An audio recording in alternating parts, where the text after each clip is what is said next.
Acompañada do alcalde Xosé Lois Piñeiro e o xefe da demarcación de costas en Galicia, Rafael Eimil, a subdelegada do Goberno na Coruña, María Rivas, supervisou esta mañá os traballos de rexeneración ambiental que se están a levar a cabo na zona da Ribeiriña, tras a recuperación por parte do Ministerio para a Transición Ecolóxica e o Reto Demográfico dos terreos de dominio público marítimo terrestre concesionados no seu día ás fábricas de La Onza de Oro e a Dasa.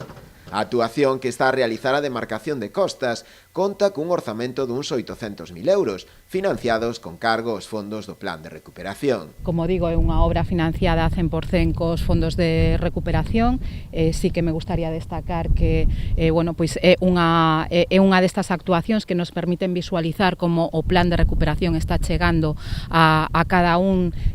das cidades, dos povos, das vilas da nosa provincia. Isto é unha boa proba de que están chegando e que se están executando, porque as obras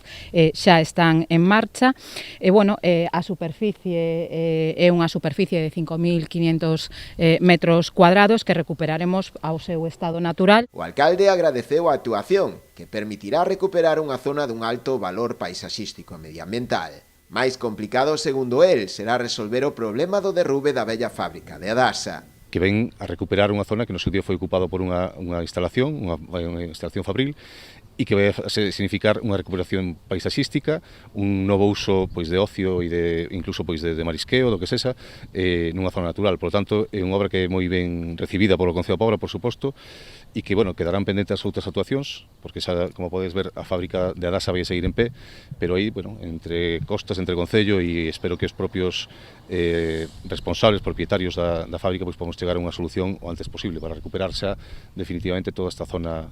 para a paisaxe. O proxecto contempla tamén a creación dunha senda litoral integrada na paisaxe, que sirva como transición entre a costa e os núcleos de vivendas próximos.